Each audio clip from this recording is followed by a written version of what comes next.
Hey, everybody. It is Sean and Kenny talking movies with Sean and Kenny, episode 2. And we are back for our second show. And we're glad to be here. I am Sean. That is I Kenny. am Ken. Welcome, everybody. Welcome. Whether you're watching this live or on replay, we're glad you're here. And going to try something a little different tonight. We're going to we've got a topic. We've got some movie recommendations. We got one per person tonight, rather than trying 2 per person. And we'll just shoot the shit for a little bit, and then we'll get into our topic. We were actually talking a little bit about movie stuff before we went on the air, and talking about watching movies either in with a big crowd and being rowdy while we were watching the movie, or in my case, watching a movie without the crowd and being rowdy, because I used to watch movies with my friends before the movies came out, because I used to manage a theater and be a projectionist and stuff. So that's what we were chatting about beforehand. And I also told Kenny that if you see me wincing a lot, it's because I threw my back out. So I'm getting older. So I'll be doing a lot of this tonight. So that's why, if you notice, I lean back sometimes in there, so I just do the back and forth. You're lucky. You've got a nice big couch. It looks very comfortable that you can sort of lean back on. Yeah, this is it's like one of those theater seats things where it has cup holders on the side. Because I had a recliner in my old house, and it was a nice recliner, but it didn't make the move with me. So it was like when we went furniture shopping for my new place, it was like, do I want a recliner? And then I seen these the theater seats thing. They're nice, but I am tall. I am 6'6", so it kind of my back just kind of is here's the couch and here's my back. So I'm sitting like that, and I have 5 herniated discs in my back already. That's why I don't work. So that's why I'm you'll see me sometimes. I'll just lean back. It's not that I'm not interested in what the person's saying. It's I got to give my back a little rest, because it's and this ain't a recliner. This is me moving up and down. Gotcha. Okay. So yeah, it's not that I'm just you'll see it's man, he's kind of rude. Sean's talking and Kenny's sitting back no, I just that. It's no, that's how I sit. I have to go to the Walmart and get a pillow for my back, so I can just freely stand it. Okay. So. Yeah, I know. I wasn't thinking I thought you were getting comfortable. So. Oh no. Well, that is when I sit back like this. It's I'm at rest, because this is how I normally watch TV. Right. I want to get up so everybody can see the Don Johnson looks right here, from 1983. I actually started smoking because of Don Johnson. You smoked? In high school. I smoked for 2 weeks. Oh, okay. Because I was trying to impress a girl, and I did remember when he used to take the cigarette and then roll it on his mouth, roll it like that, and then hold it there. Because I got one of my friends that was old enough to get smokes at the time to get me a pack of Marlboro Reds, and I think I smoked 5 cigarettes from that pack, and I gave it back to him because I was done. The girl had no interest in me, so it was I took it, and I was I even went out to the smoking box. We had a smoking box at our school, and I went and lit up, and and the first one's but it's I'm just holding it like this. I'm not even inhaling or anything like that. And my it's all for show. He's babe, you got to inhale it. And I'm yeah, okay. So yeah, I was done smoking. And then I was a culinary student, and the chef told me, you'll ruin your taste buds smoking. And I'm well, why does every chef, smoke? And he goes, I guess he's fucking bored. And I'm okay. But I didn't ruin my taste buds after that. That was I only smoked 5 cigarettes in my life. Oh wow. So, yeah. I wish I could say the same. I just. Oh, okay. That was.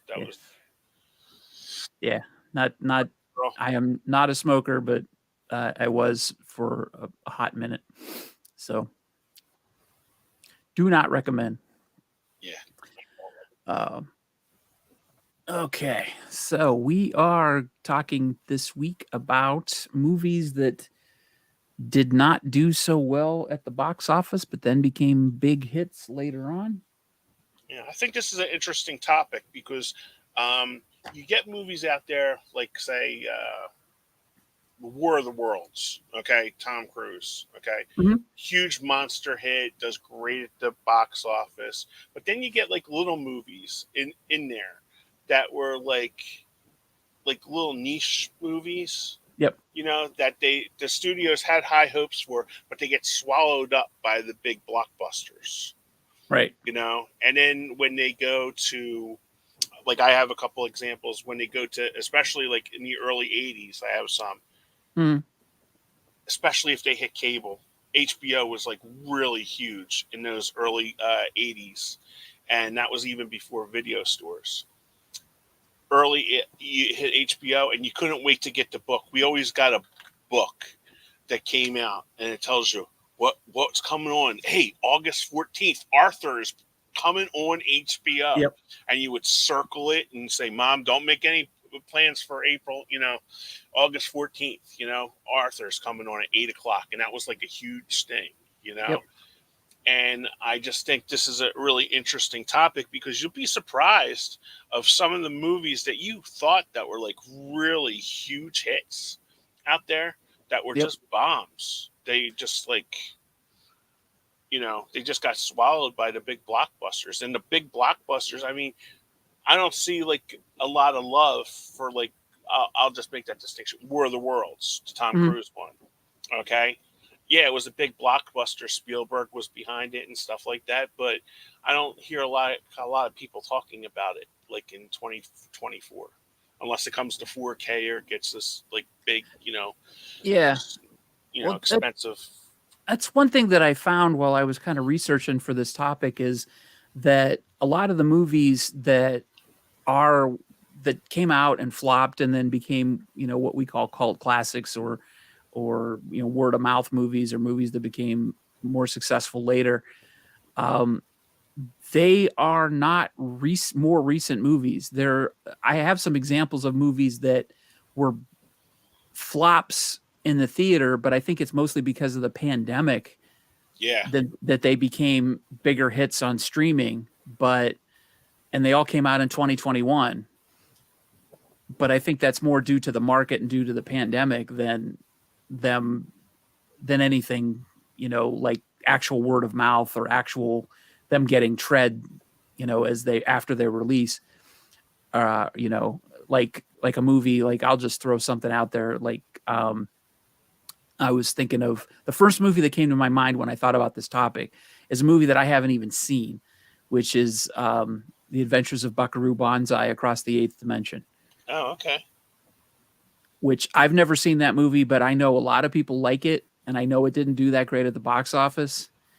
But because of HBO and because of home video, I know a lot of people have seen it and love it, and it's got a Hmm. really dedicated following. And I don't know that that would happen so much today. I think if Peacock showed Buckaroo Banzai today as an exclusive movie, nobody'd care. Yeah, I think you're right. Yeah, because that was like actually one of the first ones that came to my mind was Buckaroo Banzai. That was absolutely huge Hmm. on HBO because Yep. that seemed to play like HBO didn't have like a lot of the rights for the movies um, at the time, and they used. I mean, they didn't have a lot of movies to show Yeah. at the time, and they played that so much because I remember Arthur was another one they played a lot Yep. in the early days. I mean, that was a hit, but I was just trying to think of like the movies that were like early on. I have one on my list, Six Pack with Kenny Rogers. Oh yeah. Yeah, that made what is it on my list. That made $21 million in the movies, but it cost $19 million to make. So Wow. it just basically, But I think a lot of that had to do with his music rights Hmm. for Kenny Rogers, and plus they rented I think the Indianapolis 500 Speedway where they do the race because it Yeah. was a race car driver, and that got.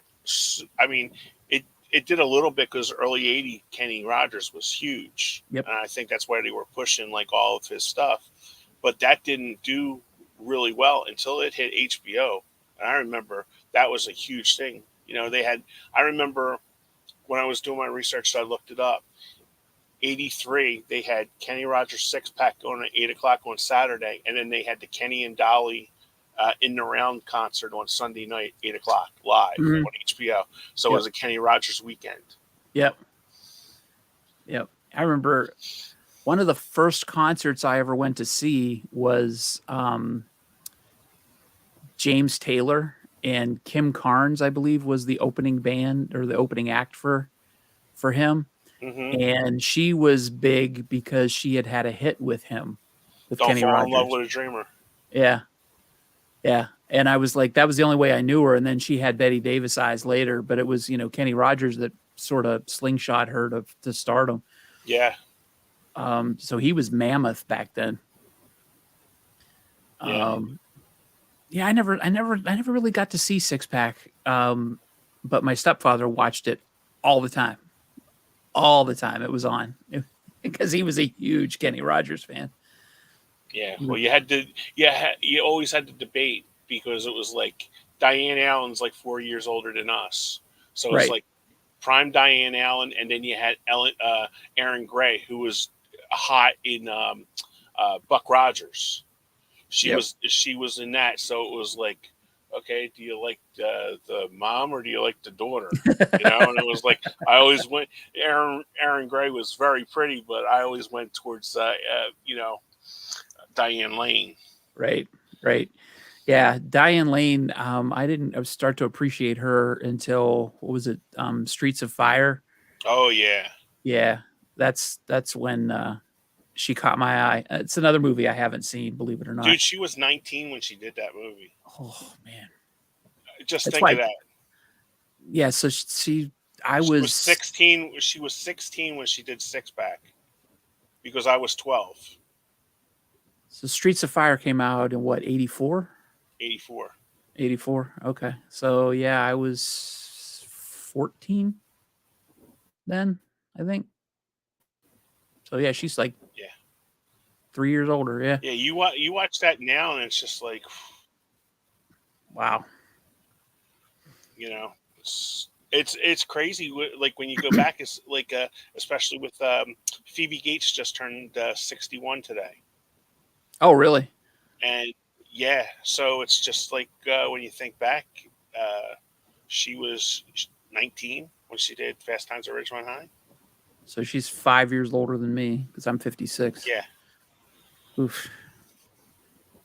We're old kids. and we are old kids. So it's like when I do these birthdays on my blog thing, it's just like because like Stuart Copeland from The Police just turned 72 today, Oh geez. and it's just like you hate to see that because I'm still in the mindset of like 80s, Yeah. and it's like I can't turn my head off that it's like 2024, sometimes. Yeah, that's crazy. Ugh. Yeah, It's funny because we were talking about movies that got kind of swallowed up by blockbusters and whatnot. 1982 was when Six Pack came out, and another movie that came out in 1982 that it's hard to believe it wasn't a blockbuster, but it came out in 82. But now it's pretty much revered as a huge classic is Blade Runner, yeah, which was a big flop. yeah.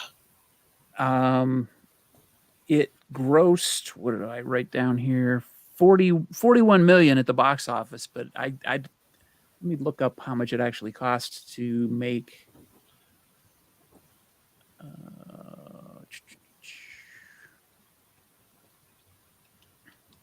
Because I didn't do that I have 32. It was the budget for that. for Blade Runner.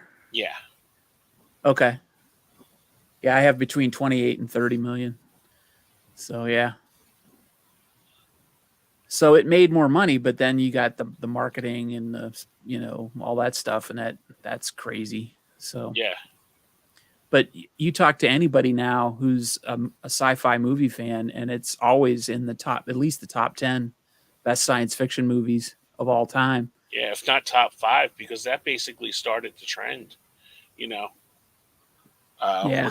with those type of movies. I mean, because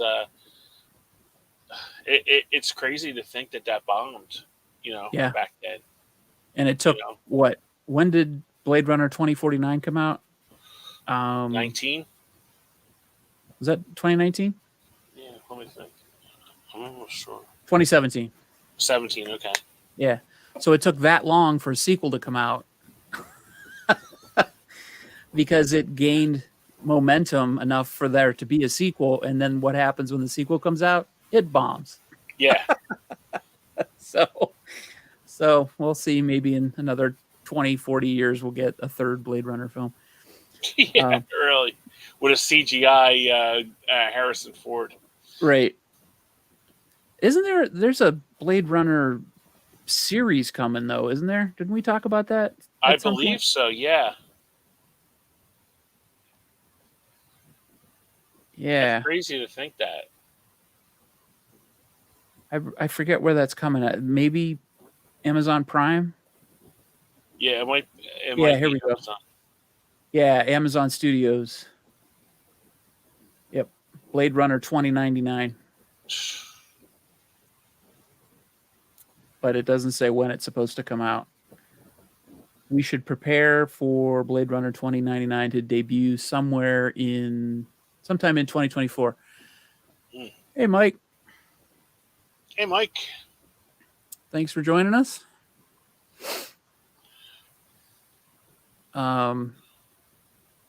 So yeah. So one of the ones that really caught my attention that when I was doing the research for this was Willy Wonka and the Chocolate Factory. Yes, that was the third one that I have listed down there. I had no idea that was a failure at the box office at all. Because it came out in 71, and when I first heard about it, I was a kid, and I think it was probably 75, so it was already like 3-4 years old, and I wasn't allowed to watch it on TV. My parents never forbade me to watch anything on TV, but that I was not allowed to watch because it was too weird. And I remember, so I said, okay, I'll read the book instead. So I read the book, which, but I thought it was a huge hit because everybody was watching it on TV. Everybody was talking about it. And this is before HBO. This was on regular, antenna TV. That was another thing that, like, those, when they came out, especially like on the UHF channels, that was like a huge thing, because those movies are not like always available, like to be on all the time. Right. When we grew up, we only had 6 channels, 7 if you count PBS. So like you always had your 60s like mid afternoons with like Doris Day and Rock Hudson movies, and this is just when I grew up. 17 was always the monster movies and the Karate Theater, like Mr. Dan always talks about. 48 played. They had like the Phillies on, like the sports, and then 29 they had all of your like Rock Hudson, your Blondie, your Jerry Lewis, Elvis.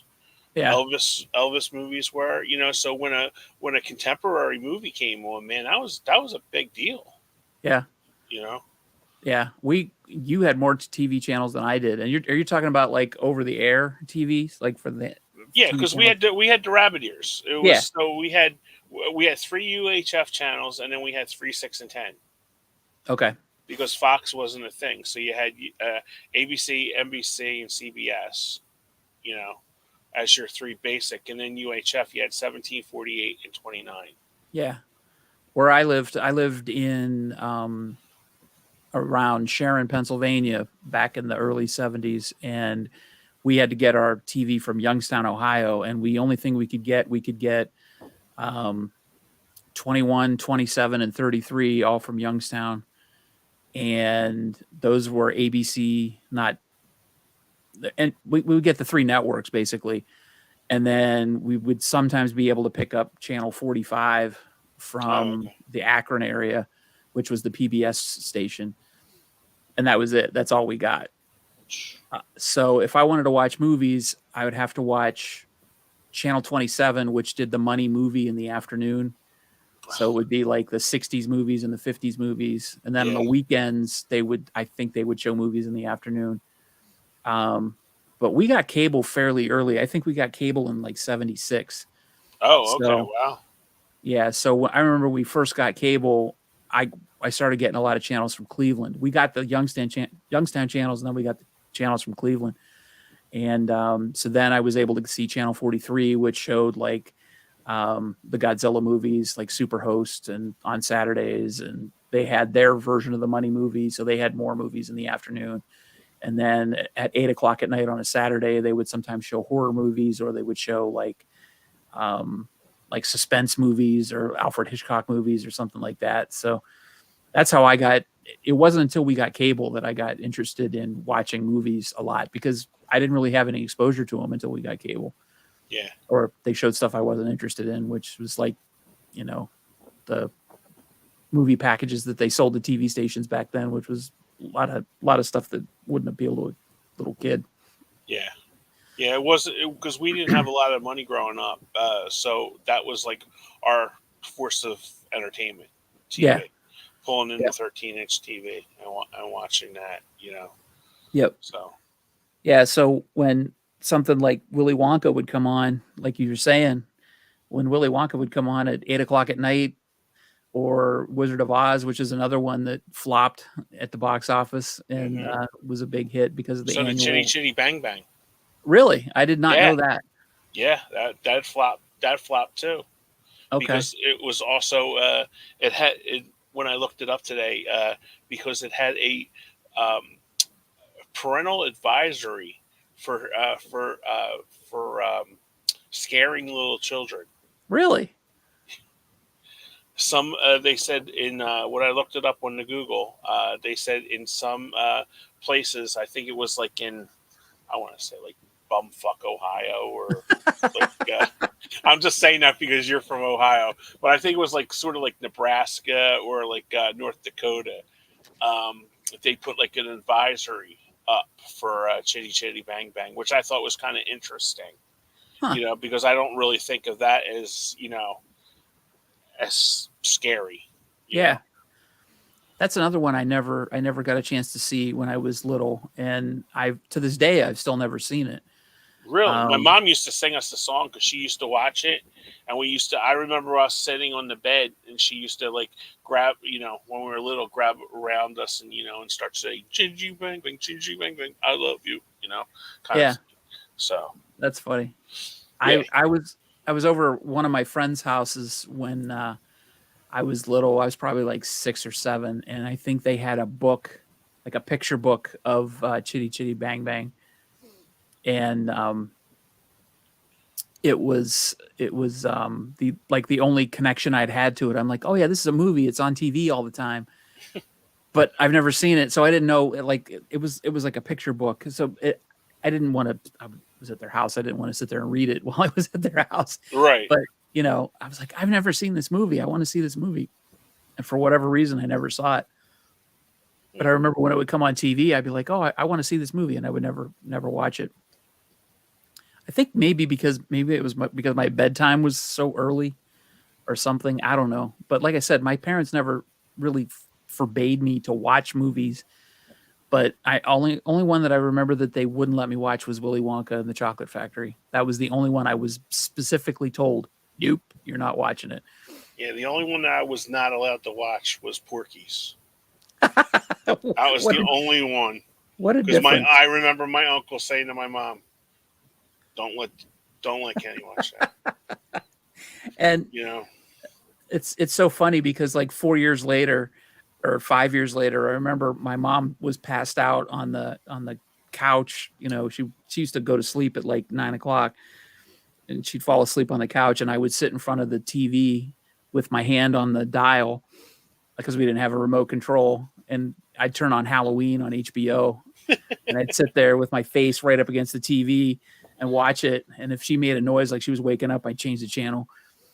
So that's how I watched Halloween for the first time, with my face literally right next to the TV. So, well, that it's funny that you say that because my mom used to get up like really early.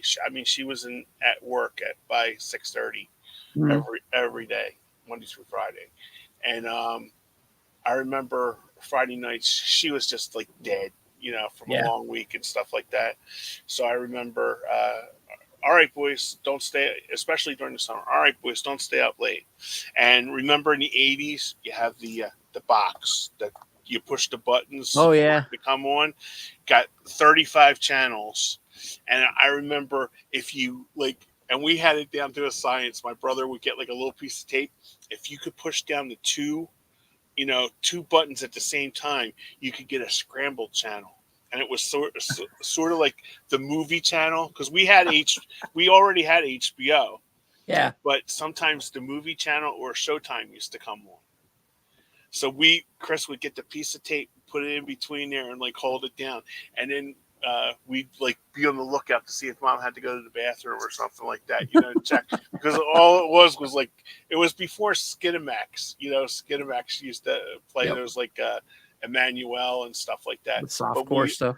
yeah, and it was just I even forget like some of the stuff that we watched, and we're like we want a boob, like that. So it was just like stupid stuff, But it's funny that you remember this stuff now.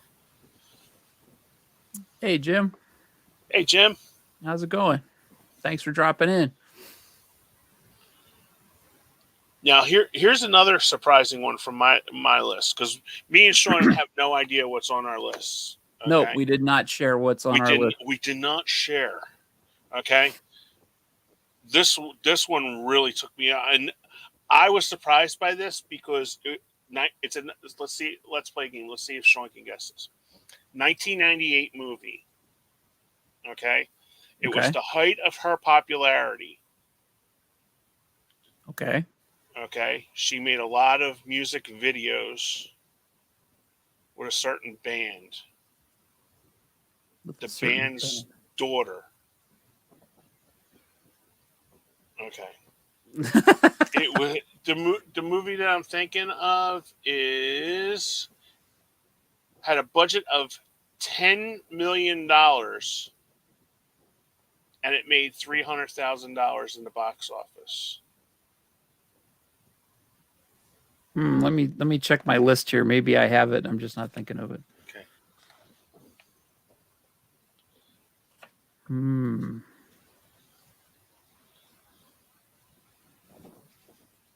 Nope, I have no clue. Empire Records. Oh, really? Empire Records made Liv Tyler, height of her popularity with the Aerosmith videos with Alicia Silverstone, had a Yeah. top 10 soundtrack that sold 3 million copies.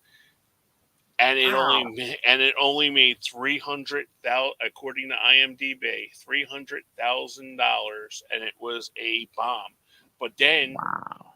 with the popularity of the music, with like Yep. Gin Blossoms and all that, Yeah. goes right to video stores, becomes a huge cult classic. Yeah. That's where I saw it. It was on home video. Yeah, that's where I seen it too, because I remember the advertisements, for it, and Liv Tyler was always a favorite of mine. So it was just like that was like one that like really surprised me because I actually thought that was like one of the biggest disparaging ones on my list that I have from what it made. Yeah. Jim said that he saw the topic and he thought that we could talk about every John Carpenter film outside Yeah, of Halloween. yeah. Well, there is two on my list from John Carpenter. I've got one for sure that I remember. Let me see. You probably have one of the ones I have. What Yeah, 86. 86. John Carpenter, 86. What? Jack Burton, me. Oh, yeah. That was 25, 86? 25, yeah, 86. Wow. $25 million budget. It grossed $10.6 million at Wow. the box office. And once it hit video stores, went Wow. crazy.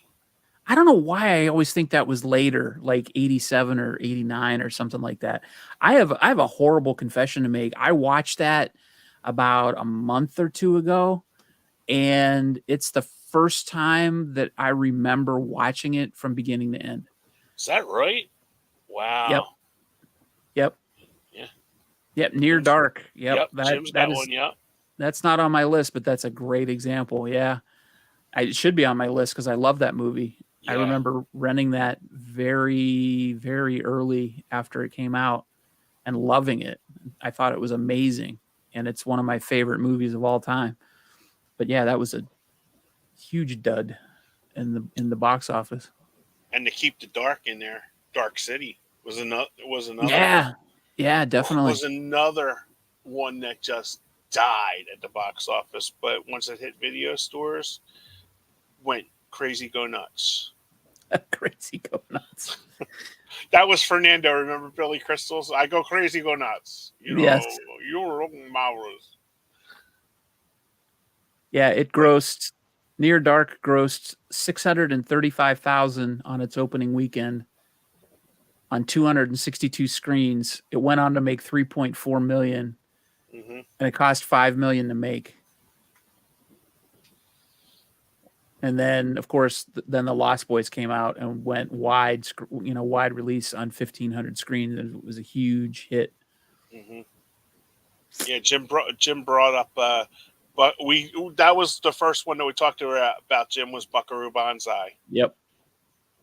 And Repo Man, that's a great one. Yeah.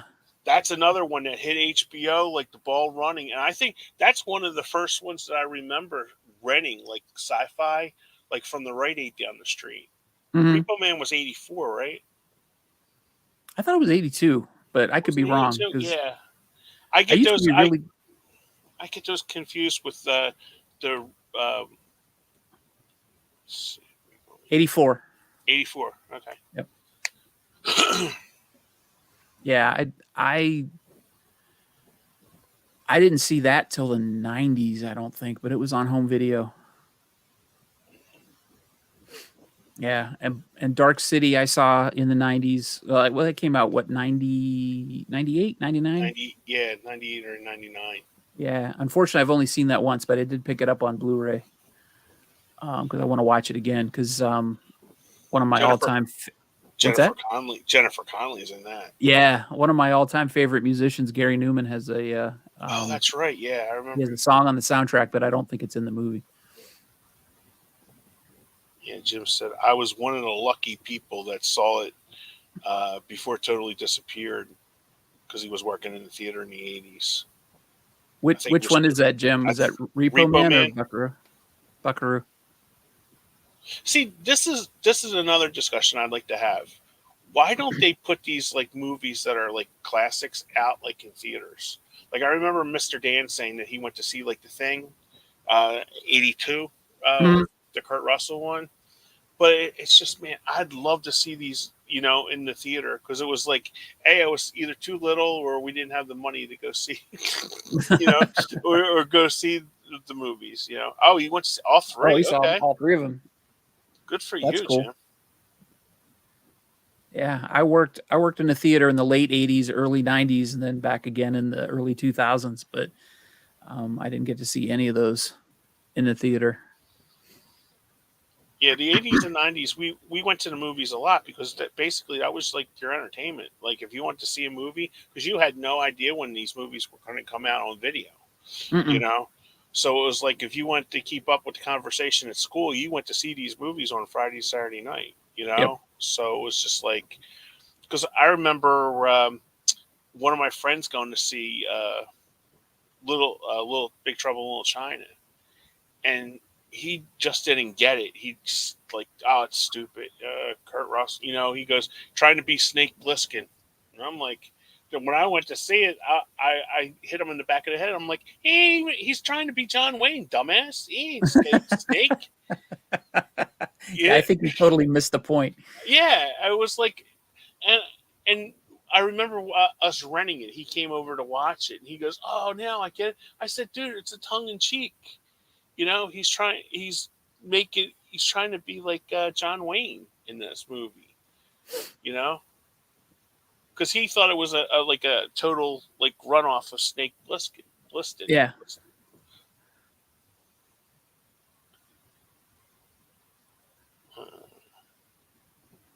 I saw The Thing theatrically as a 15-year-old with my father. I mentioned it on my channel. It's now my favorite horror film of all time. It's definitely up there on my list. The first time I saw The Thing, unfortunately, was on a beta tape because we didn't have a VHS player. We had a beta machine.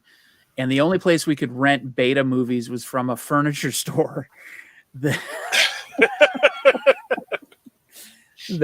sold furnitures, and they had this little room in the back that they rented beta and VHS, and their beta selection, even from the beginning, was terrible. But they had The Thing, and the tracking was so bad that I had to the picture just rolled for the entire movie. So it was like watching it through a snowstorm, which was appropriate for the setting, but I was like fighting to watch this movie, and it was awful. Yeah, it was just ridiculous. So I didn't really see it until much later. I kind of struggled to watch it the first time. But that was in 1983, I think. Yeah, my uncle, they got their video. They got a top loading VHS player. And my uncle and our next door neighbor went to see E.T. At a drive-in, and his friend had like one of those handheld cameras. Oh yeah, and taped ET from the drive-in where they are, so you could hear all the people from Philly. Hey, Monica, move your fucking truck. Like all this, you can hear like the background, like during like ET, and everything is black, and he didn't keep the camera like steady. So sometimes you're getting like, oh, there's a Datsun, there's a Court, you're getting like all the cars, and you're like, the camera work was like really crappy because it was like Bucky hanging. He didn't even put it on a tripod, this, like that. So I remember Uncle Jim calling up and saying, "We got E.T." Mom goes, "It's still in the movies." No, you got to come over. Boys, we'll do popcorn and stuff like that. We're watching this, and you hear them. Hey, hand me another beer. While they're like moving the camera and stuff, and Mom grabs us and goes, "We're gonna wait until the video comes out of that." Oh, it was so funny. Because I talked to him all the time, and I was like, I wish you still had that VHS tape, just to go back on it. And he goes, "Yeah, your aunt was really pissed off that I would have," I was like, but yeah, sorry to get off topic. No, that's hilarious. I'll stay on that topic for just a second. I was working at, I had just left, actually. I just left a movie theater that I was working at. And the guy that I had trained to be the projectionist, to be my replacement, he came up with this brilliant idea because I think it was the movie Hoosiers with Gene Hackman, I think it was. There was a scene in it that they wanted to edit out because it was like some hazing scene or something. I don't remember exactly what it was, but there was a scene they wanted to take out of the release because something happened. Somebody got killed or something, and they blamed it on the movie. So he thought he was going to make $1 million because he was going to record the uncensored version of the film onto VHS and make copies of it. So he set up a tripod in the back of the theater and recorded the movie. And then he brought it over to my house to watch it. And it was all flickery because he didn't realize that the frame rate between film and video was different. So it was a flickery mess. He couldn't watch it anyway. Oh, that's too funny. And he's like, "Damn it. The program." Yeah, that was it. Yeah. Thanks, Joe. Yeah, Yeah, I couldn't remember, but it was it was a sports movie. Oh yeah, Yeah, where the kids were laying out on the streets or something, or that's it. there or Yeah, something. yeah, Yeah. yeah, yeah. I keep thinking it's Hoosiers, but yeah, it was the program. That's right. Um, yeah, he thought he was going to make $1 million because everybody was going to come to him for this, unavailable version of the movie. I'm like, okay, yeah, and it was just this flickery mess. So you give one. I gave one. I gave one from my list. What do you got? One that I was actually surprised is well, I wasn't really surprised. Um, was the Boondock Saints. Really? Yep, and I was surprised by how much money it didn't make when it came out. Wow. It it made $30,000 when it came out Whoa. when it was first released in theaters, but on home video it made $7 million in sales in 5 years just on home video, just in sales. So I don't, who knows about rentals. Um, but yeah, that movie, I think that was one of the more recent ones that, we were talking a little bit um, about movies that were on streaming and whatnot, but I think that was one of the more recent ones before, DVDs. Um, yeah, it got a very limited Boondock Saints got a very limited theatrical release. I thought that was one of those because I remember when that came to Hollywood Video, we rented it, and I thought that was like one of those direct to video jammers that they always had Yep. out. Yeah, I'm gonna see how many theaters it actually came out in, but That's a really good one. yeah, it was released on 5 screens, and then they released the unrated version in theaters on May 22nd, 2006. And then the guy that wrote it, what's his face? Troy Duffy. He used some funding from Blockbuster to get it out in theaters a little bit later. But yeah, it was not a big theatrical success, but it became a pretty much a cult favorite because of home video.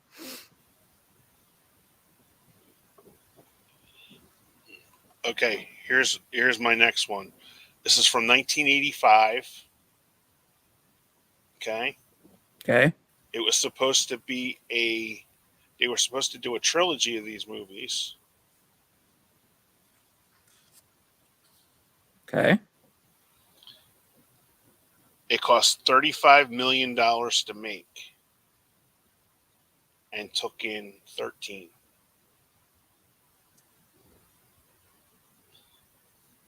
It was an action movie. Oh man, that's 1985. Yeah, well, that was kind of stupid. I was looking to see if Jim was guessing along too, but it was Jim got it. He got it. Remo Williams. Remo Williams was supposed to be set up for a tentpole series, a trilogy of movies. They had Fred Will. I found a interview with Fred Ward. Yeah. And Fred Ward was the star of this with Joel Grey. And Joel Grey, you had no idea that was Joel Grey until Nope. the credits. And they had each of them were set to do 3 movies, and this was going to be like the new, because they had the remember Tommy Shaw had just left Styx, and he had that big hit song from Remo Williams that was playing on MTV all the time. I can't remember. So let me figure it out. It hit number 20. I even did the research on that. Oh, What If? What If? Yeah. Yeah. And it was nominated for an Oscar for makeup in 1986 also. Wow. Yeah. Yeah, Joel Grey, I had no idea that was Joel Grey until the end credits, because it was like, I remember when it came up and it said Fred Ward, and it was like Joel Grey. I'm like, where the hell was Joel Grey? He's the he's the little Chinese guy in it. Yep. And they had big plans. Studio had big plans for that, and Fred Ward said they even signed a contract for three movies to do three movies together, Well, and they got a settlement after it bombed. Oh, they did. So at least they got some money out of it. Yeah, they got. He said they each got like a couple million from it because they took a low. What they did was they did the Keanu Reeves kind of thing, where they didn't take a high salary; they took a percentage of the gross. They took points. Okay. They took points, so they took points for the three of them. So what they did was the studio head had worked with Joel Grey on Cabaret before, so in order to get Joel Grey, again, he was they basically worked out a deal for both of them to get I think they each got $3 million. Wow. For that. That's not too bad. Yeah. So they definitely made out, even though I would have liked to have seen more movies because I love that movie. Yeah. I haven't seen it in a really long time because I was looking forward to it because I know it's even in the title, Remo Williams, The Adventure Begins. Mm-hmm. Yep. Yeah. I bought it from the last Kino sale. Yeah, me too. Yeah. So I really, really enjoyed that movie a lot. Yeah. I haven't seen it in a while. I have to watch the Kino, but I remember loving it. I watched it on HBO. Yeah. Yeah, that's where I seen it too, HBO. Yeah, Jim said, cancel culture aside, Joel Grey should have been nominated for an Oscar for that movie. He's awesome. Oh, he was tremendous. And you couldn't, Jim, could you tell it was Joel Grey? I had no clue until the credits came up that was Joel Grey. None. So good. Yep. It lost the Oscar to Mask, Eric Stoltz. Yeah, I can see that. Oh, that sucks. He says he saw it theatrically at the theater I worked in. He also had the poster for years. Unfortunately, I lost. I'm sorry to hear that. Yeah, I remember the poster at the video store for that. And it even had a standee too, like at the desk with the Statue of Liberty. Yeah, just with the Statue of Liberty. Yeah, I don't know where I saw a standee for that because I wasn't working at the theater at the time. And it was out on video way before I worked at a video store. But I saw a standee for it somewhere. I can't remember where. That's weird. Not to get off track, but you know that the standee with Schwarzenegger on the bike in T2? Yeah. That goes for stupid money on Don't tell me that. Oh, okay. Yeah, it does. Sorry to tell you, it does. I heard because somebody was like looking for it, and it was going for like $7,500. Oof. And I'm like, you mean the standee for Because I had a while you were sleeping standee that I got at the video store. They had before I moved, and I just left it because it was like I didn't know where I was going to put it. This big, like 6 foot, like of the beautiful Sandra Bullock. So it was going to be the part of the altar in the back of your apartment, right?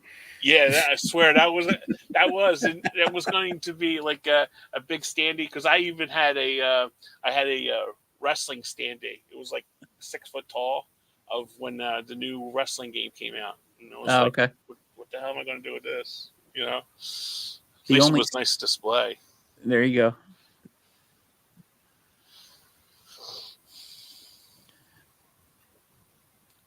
My dogs are about to explode because my wife just got home. So. Oh, okay.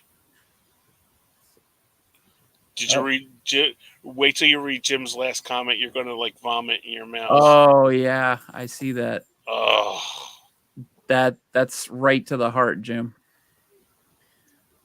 Wow. Oh, that's a killer. Thoughts and prayers, my man. Yeah, especially because me and Sean are huge Star Wars fans, so that just Yes. like that cut right to the gut, man. I've Wow. seen reprints of it, but I've never seen an original. Ugh. I had an original Batman '89 poster that I got from the movies. I might still have Oh, one. really? Yeah. I wish I knew what the hell happened. I don't know if it got lost or somebody took it, like like one of my friends grabbed it, or I don't know, because I used to have them. You know, remember those trash cans that had, like, sports teams and stuff like that? Yeah.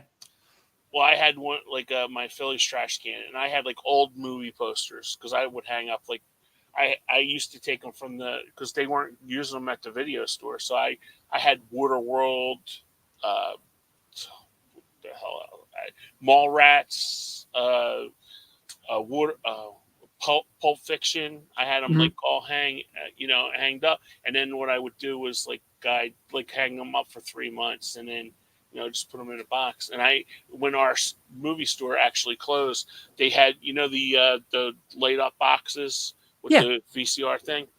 Uh, they were selling them. I got two of them for $10 a piece. Oh wow. So, and it had, like, the chain around it that would just, like, go around, and then you plug in. And one was Cutthroat Island, and the other one was Reservoir Dogs. Oh wow.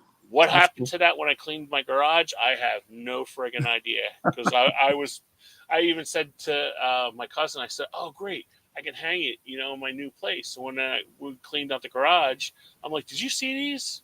And I showed her the videotape, and she goes, "No, I didn't see them." So I'm like, either my mom threw them away, or just got, like. But it was one of the laid up boxes was Reservoir Dogs, and the other one was Cutthroat Island. Oh wow. Ugh. Yeah, the only standee I ever had from a movie, speaking of flops, was Highlander 2, the Quickening. Oh, okay. I still like those movies. I like the Highlander, the original one, but the Yeah. second one is terrible. But yeah, I had Christopher Lambert. I used to have him in the bedroom, in my bedroom, when I was how old was I back then? 22, 23. 26. Yeah, I had the big Highlander standee in my room, and then I saw the movie and I took it down. I remember my buddy, because my buddy David got me the job at Movies Unlimited, and he got the big, huge standee of Silence of the Lambs. Hmm. So his bedroom wasn't, like, really big, because we'd go in there and play N64 or Super Nintendo, I think was at the time. Yeah. We go in there, you see this big thing with the mask. It's like, "Hello, Clarice." And it's like, oh shit. That's funny. But I forgot Michael Ironside was even in that movie, so that's funny. It's been so long since I've seen it. I haven't wanted to subject myself to it, so that's funny. I'll have to watch it again hey, just for him. I was going to say that's one of you got to do one of those recommendations one week for that. Yeah, definitely. Thanks, Jim, for reminding me. All right, my next one. I have a whole list of them, but I'm just picking as we go. My next one it's from. I'll give you 1995. It cost $45 million to make. It was very controversial. They actually, at my theater that played it, it might have been I'm not sure on the year.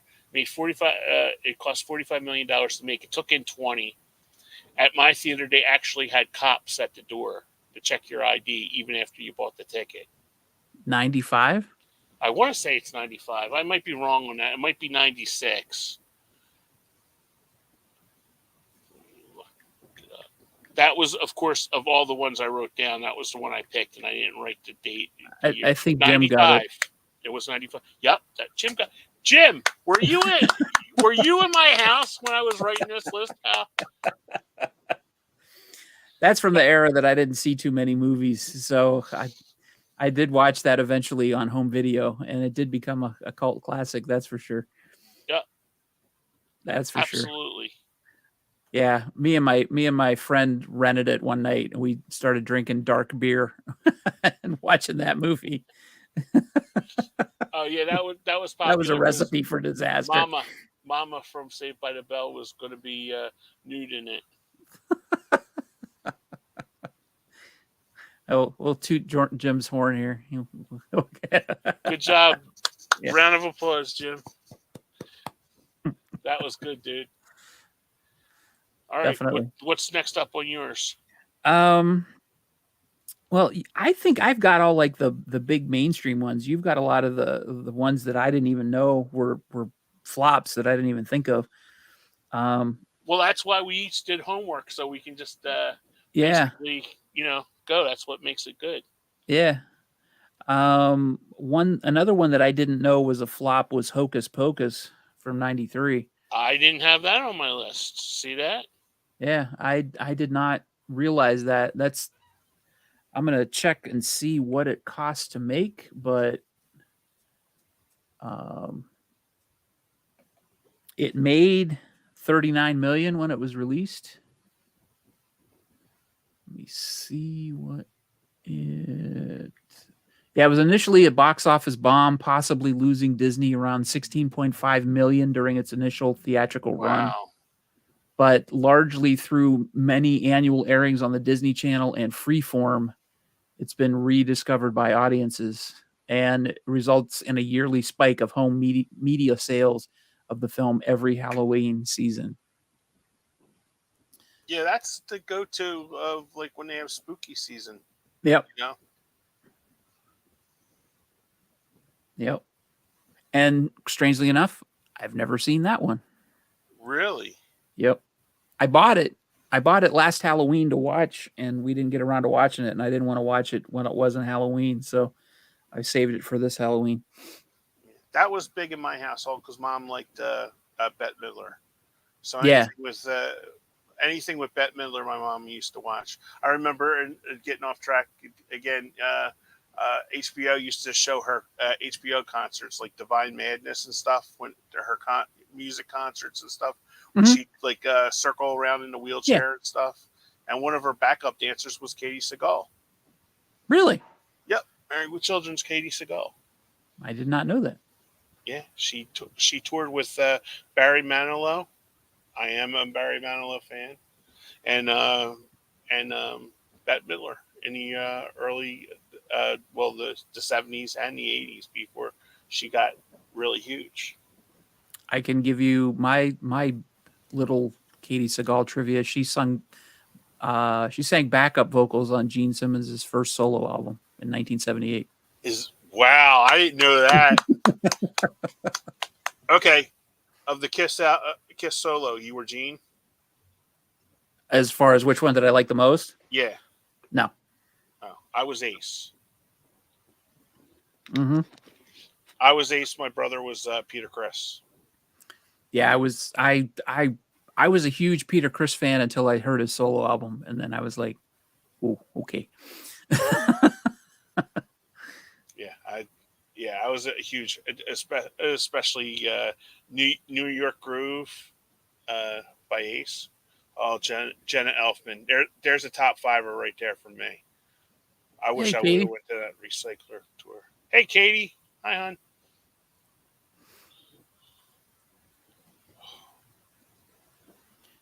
Yeah, And so I'll throw another one out there. Let's see. This one kind of surprised me only because it did really well at my theater, which was Mulholland Drive, okay. which I know it's a David Lynch movie, and I don't know, his movies tend to be kind of Art culty house anyway. movies. Yeah. Yeah, but it only made 7 million when it was initially released. Wow. But it um, it did really well outside the United States. It actually made more outside the United States. It did 12 million outside the United 12.8 million outside the United States. Um, oh yeah, Oh yeah. yeah, Dune. Yeah, it does. Yep. It That was a movie that I couldn't even watch on home video. I remember going to rent that from home video, Hmm.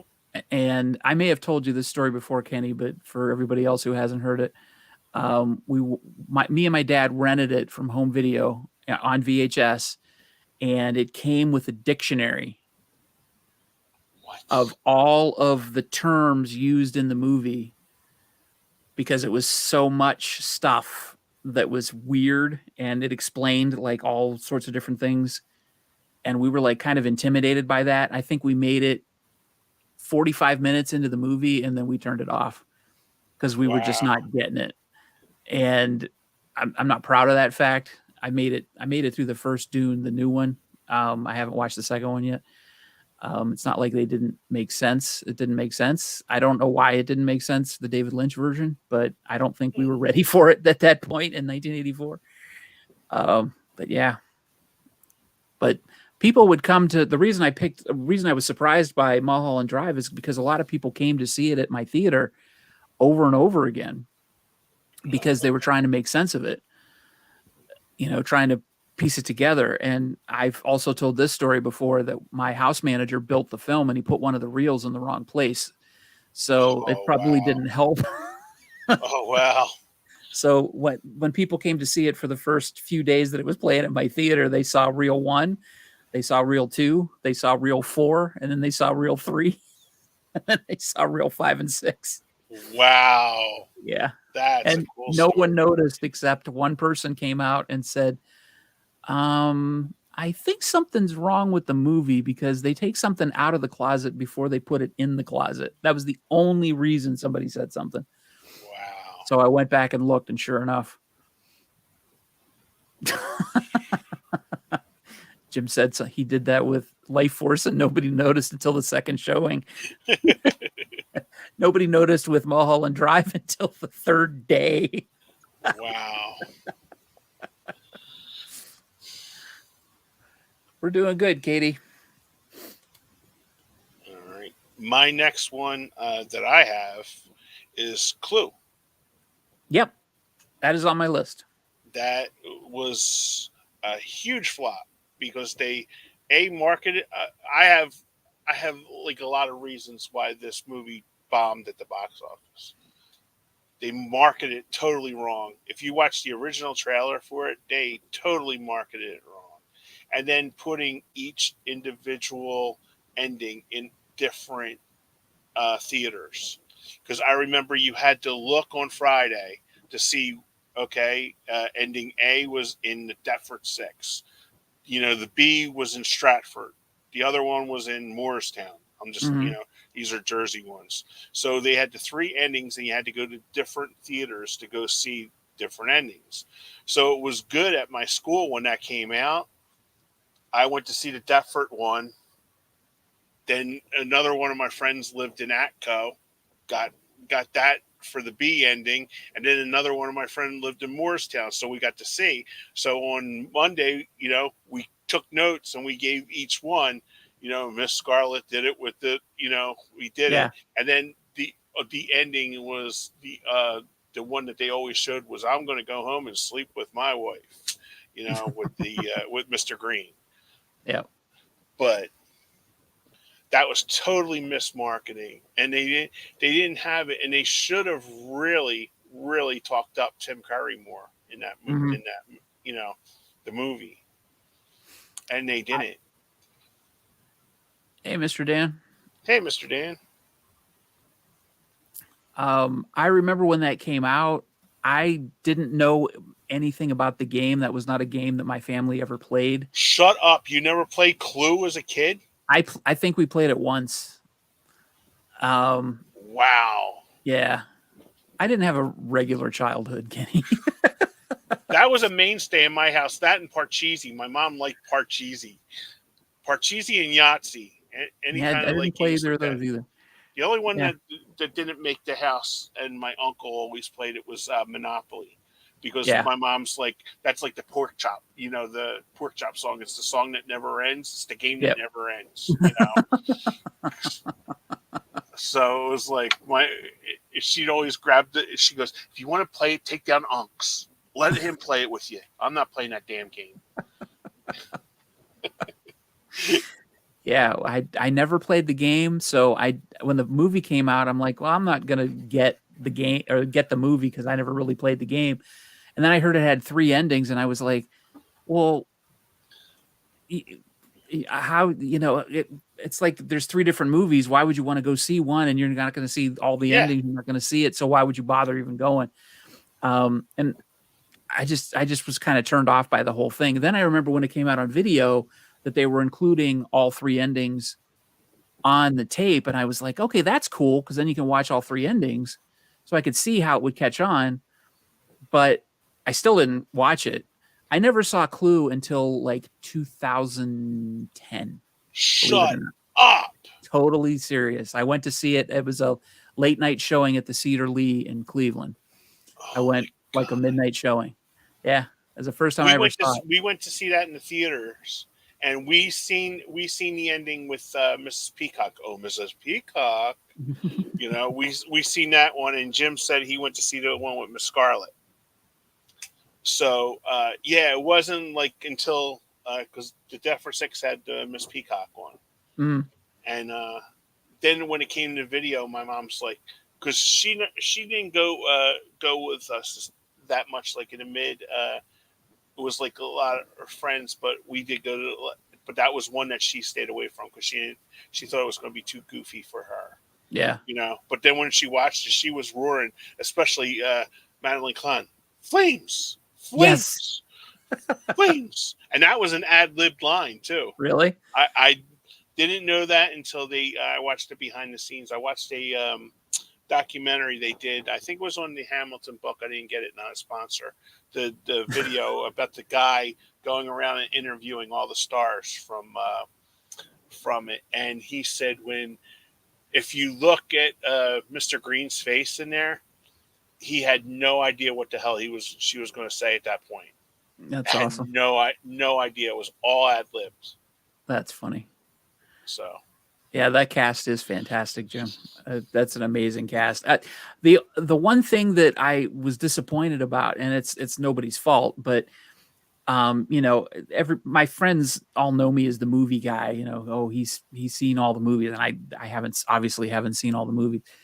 And they were disappointed that I'd never seen it. So then they just started talking it up. Like we were driving to the theater and they're like, oh, this is great. This is great. You got to watch for this. You got to watch for that. And so they hyped it all up and they like ruined it for me because they started talking oh, about it. Not they didn't ruin the plot. They just hyped it all up okay. and they kind of just made So me. you knew what was coming at that I, at the point, right? it kind of felt like, yeah. So I was expecting all this stuff to happen. And I think they just built it up too much. And they didn't just let me get to enjoy it like organically, I guess.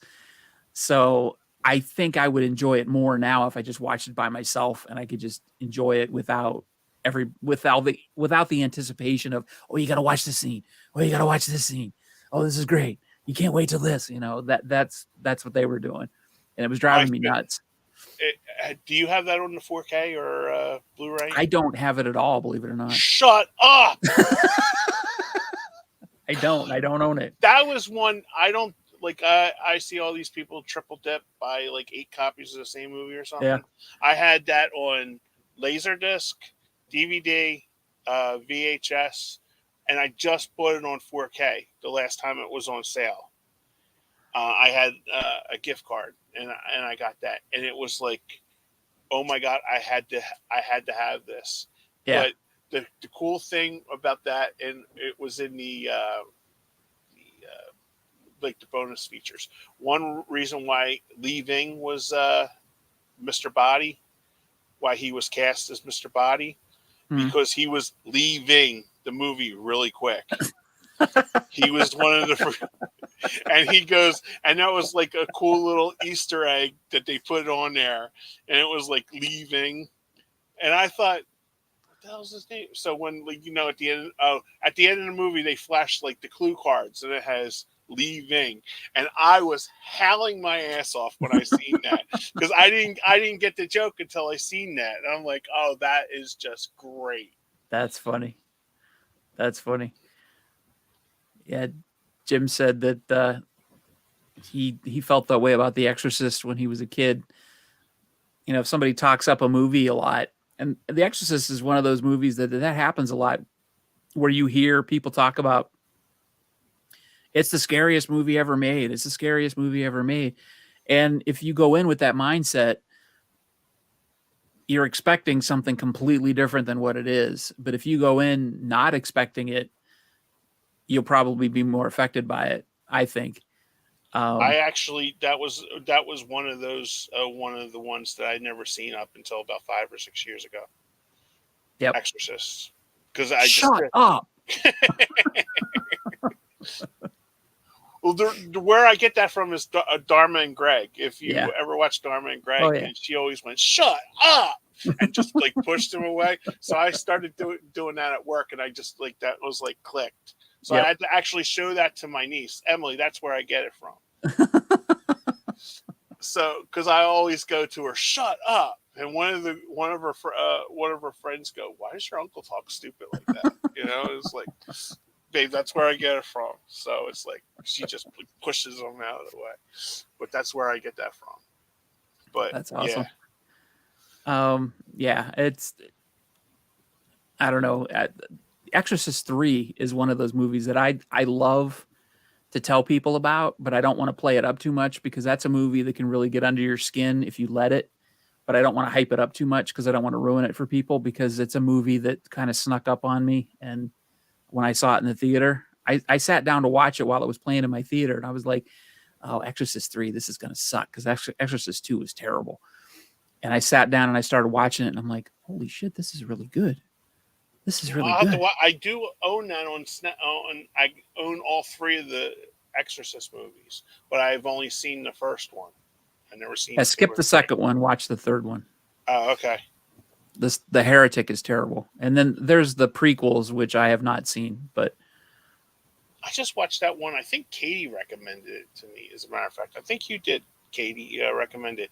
Was The Exorcism of Emily Rose?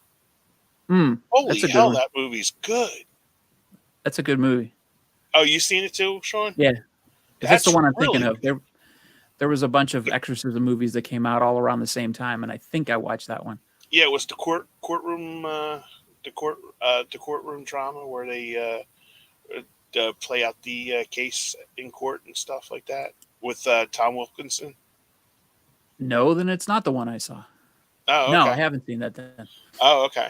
I think it's on Tubi, not a sponsor. I think that's where I seen it because Katie was talking about that because I seen her pick that up Mm. uh, from one of her videos, and I'm like, oh, that's because she was talking it up how good it was, and I was like, no, I'll write that down because I'm one of those people that I keep a book beside me, so when Hmm. I'm watching YouTube videos of stuff like especially like Mr. Dan and Neil and I literally have 4 pages of like notes from Neil's pages of like shit that he puts out like all like uh, one and Stuart Hmm. George if you're on the Yep. YouTube that he puts out and like that's how I came back to watching a lot of westerns with Stuart.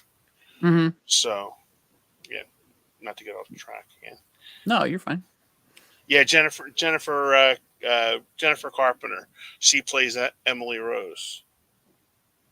The hell is Yeah, the one I'm thinking Exorcism. of? Yeah, that's it, Jim. Exorcism of Emily Rose with Tom Wilkinson, where he's the priest that's um, uh, he stands trial against the archdiocese for not doing anything to the girl. Yeah, that movie that's really good. It's scary in parts, but it's actually a good story.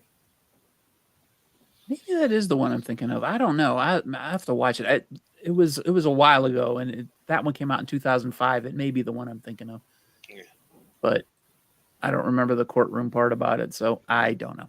I'm Um, terrible with remembering things, so unless I write something down, I forget really easily. All right, I have another one, and this one surprised the hell out of me. Okay. 1999 movie. It's not Office Space, is it? No, Jim had brought Office Space up Yeah, I have it on my list. earlier. It was I. Oh, I might. Gad. Is it animated? Nope. Okay. It's a thriller. It was one of the most hyped movies of the year. Fight Club. Oh yeah. Fight Club cost $63 million to make, and it only made $37 million. Yep. It's on my list. Yep, Jim got it. Damn it, Jim, you're good. I think you were Jim. Do you have cameras in my house? I think he does. Wow, good job, Jim. Atta guy. Yep. Yeah, that's a great movie. Fight Club, and I can honestly tell you, I only watched it once. You didn't like it? I didn't get it. I didn't get it. You know, Yeah. I told you I told you about before me and Sean got on. I used to go to the movies with my brother and a whole bunch of friends, and my buddy Brian. We went to see that movie. I was telling before we got on. I was telling Sean a story. We used to go see every Van Damme, Seagal movie like in the '90s, and the one. This is Brian's humor how he went. He'd get up and we were watching Out for Justice with Steven Seagal, and it's a crowded theater, and all you hear is Brian beat the shit out of him, Steve. You know, like really loud. So Steve, like he's on a first name basis with him. Yeah, like he knew the guy, right? So I remember him getting up and when we went to see it, he's like, what the fuck just happened here? We're in a theater. It's like packed on a Saturday night, and I'm like, Brian, what? He goes, nah, man, I wasted my $5.50 to see this bullshit. So that was Brian. God love him. He's up there in heaven, torturing God with it. But yeah, I only seen it once, and it was that night. And we would talk. We go to McDonald's like afterwards and stuff. And Brian was like getting really animated in the car and stuff as we're eating our Big Macs and stuff. Seriously, what the fuck? You know. But I might have to revisit that one because I literally have not seen that since it came out. You know? Okay, it definitely demands a rewatch. Oh, okay. Yeah. And like Jim said, we're not really supposed to talk about it because that's the first rule of Fight Club. Oh, that's right. Sorry, Jim.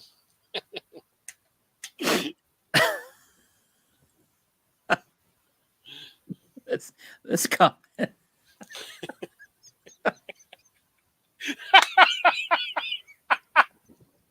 That is great. Oh man. That legit. Welcome to Fantasy Island. Thank God I wasn't drinking water. I would have spit that out all over the place. That's great. Oh, that's funny. Oh God. Brian, we didn't see that with Brian, so it wasn't my buddy Brian.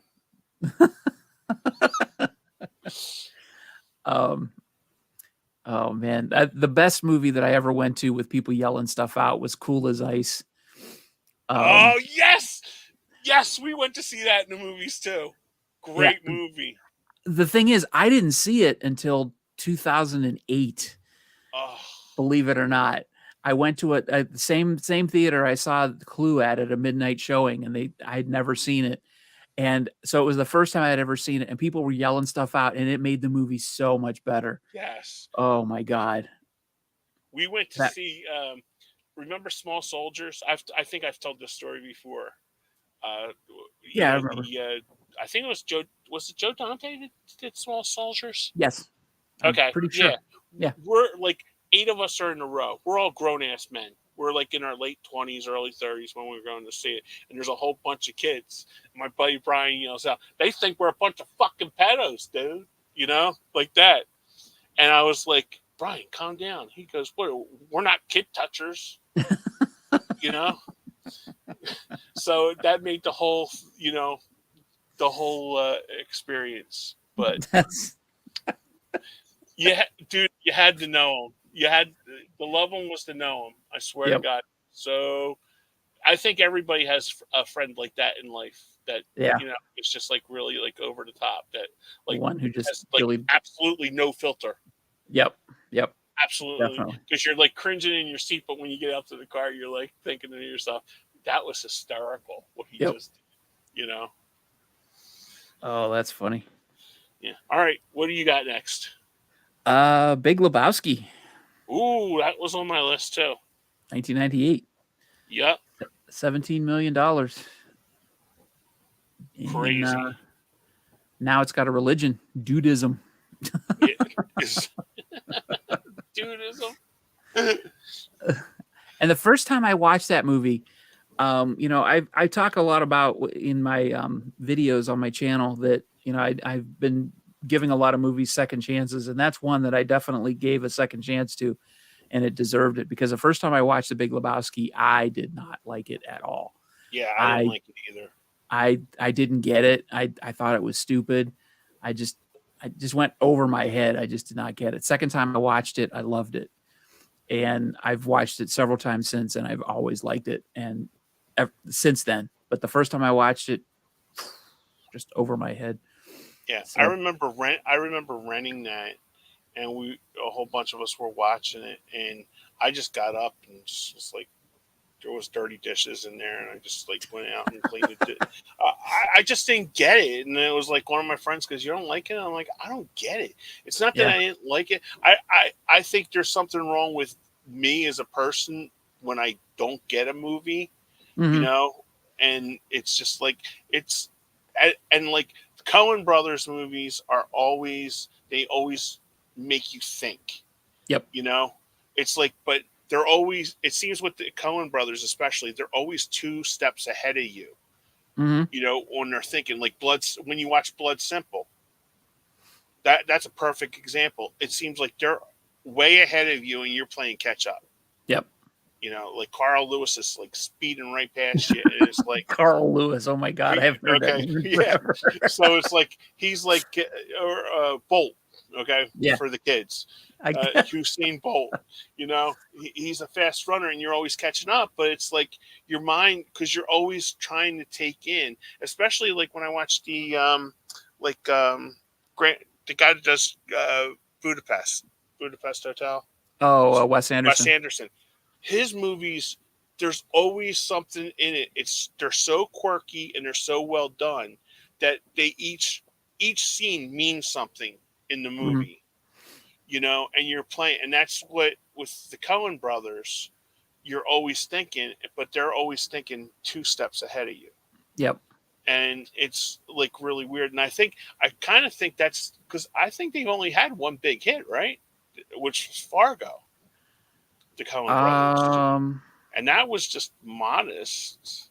I I I don't know what the box office has been like for them. I know they've had a lot of critical success, but I don't know about the box office. Yeah, that's what I mean. It's sort of Yeah, like I how like because I think Woody Allen's only had one or two big hits, right? I think he had Annie Hall and Hannah and Her Sisters, right? Those were like the two big Woody Allen movies. Because what all was the the other second one? ones are like Hannah and Her Sisters, the one with Michael Caine and Barbara Oh, Hershey. okay. Jeez, I forgot about that one. Yeah, I don't know. I'm not familiar with Woody Oh, Allen's True. career. Jim brought up Yeah. True Grit. Yeah. Yeah, yeah, Yeah. but was No Country a big hit? Let me look it up. Yeah, because that's one of them that like was huge with the um, huge like award time. I'm not Yeah. saying because I love the Coen brothers. I think they're Yeah. remarkable. If you're watching it, guys, I love your movies. You know, but it's just that I don't think they make a lot of money. Like Nomadland, like you could only get it through Disney Movie Club. You couldn't even go to Walmart to pick up Nomadland. You Yeah. know, I didn't even realize you could get it through Disney Movie Club. Yeah, that was like one of the titles that you get through. All I know is because I had seen somebody. Okay, yeah, you're right, Jim. No Country made $172 million. Okay. Yeah, I literally dismissed that because I thought it was a budget of 25 and did 171.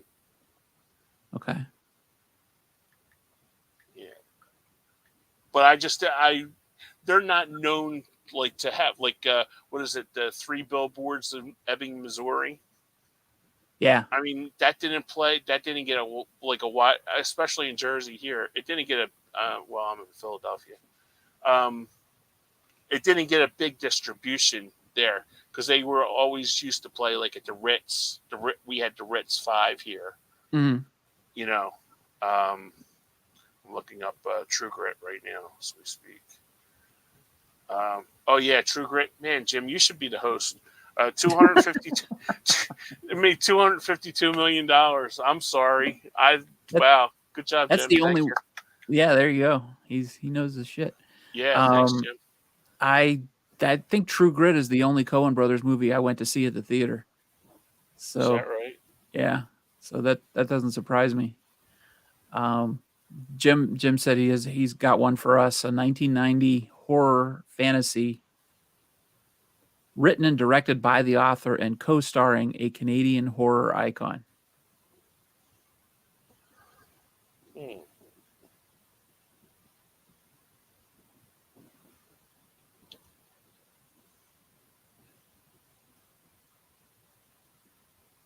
Let's see if I have it on my list. I don't think I do. I do not, I do not for either. sure. Um, written and directed by the author. Oh, shit. Oh,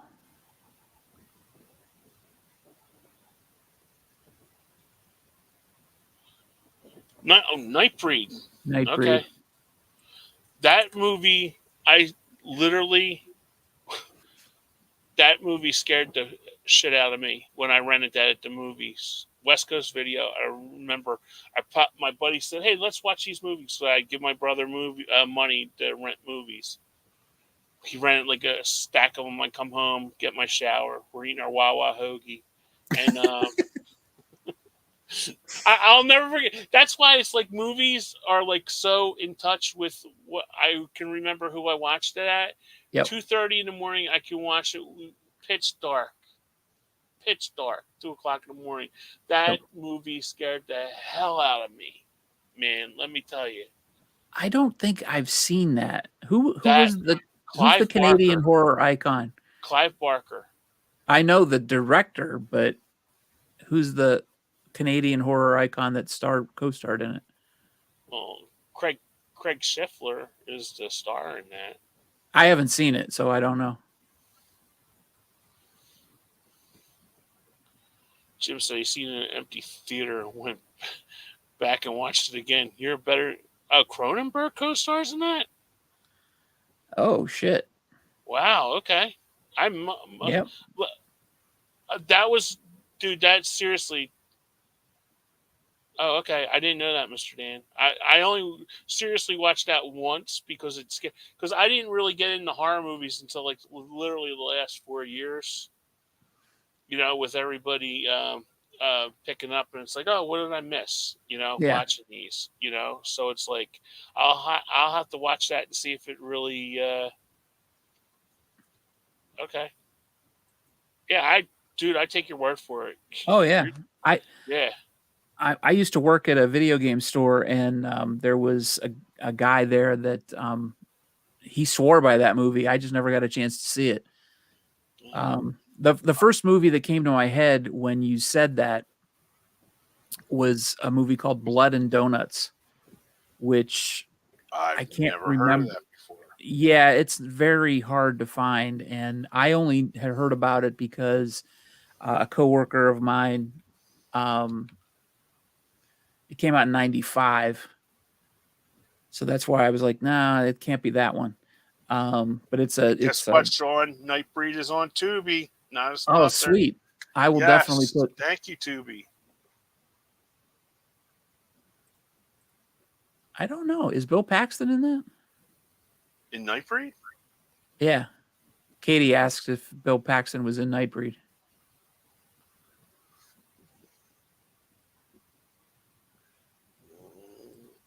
The guy from Hill Street Blues, Charlie Haid, is in it. I don't. I'm going through IMDb right now. I do not see Bill Paxton. Are you thinking of Near Dark, Katie?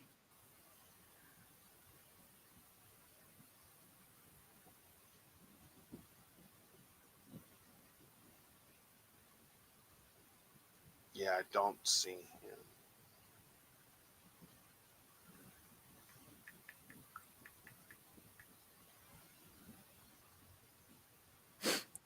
Near Dark is also, guys, if you want to see that, it's also on Tubi. Oh, awesome. Yeah, Bill Paxton is in Near Dark Yeah. with the lovely Jenny Wright. There's an Oh, underrated yeah. beauty right there, Jenny Wright. Jenny Wright. Jenny Yeah. Wright. Yeah. Jim said, speaking of Bill Paxton, how about Frailty? That is a great film that unfortunately didn't do well, but slowly gained a cult following. Yeah, I have heard nothing but good things about that movie, and I've I have never yet seen to it. see it. I have not seen it yet.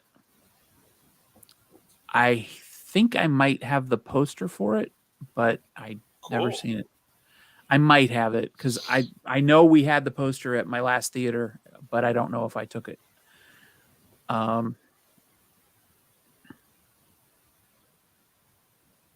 all right. Yeah. Well, there's our homework.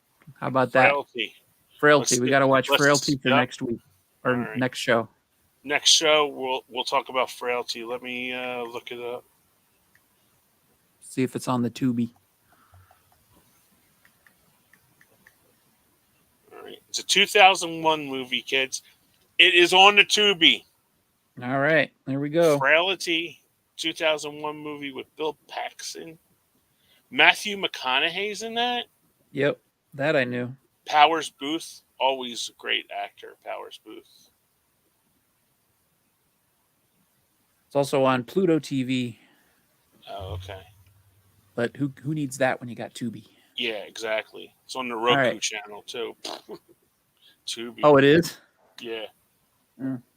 I have that, but Tubi's better. Okay. All right. Yeah. There you go. That's our assignment for Yes. July Frailty. 30th. We're going to talk about Frailty. Thank you, Katie.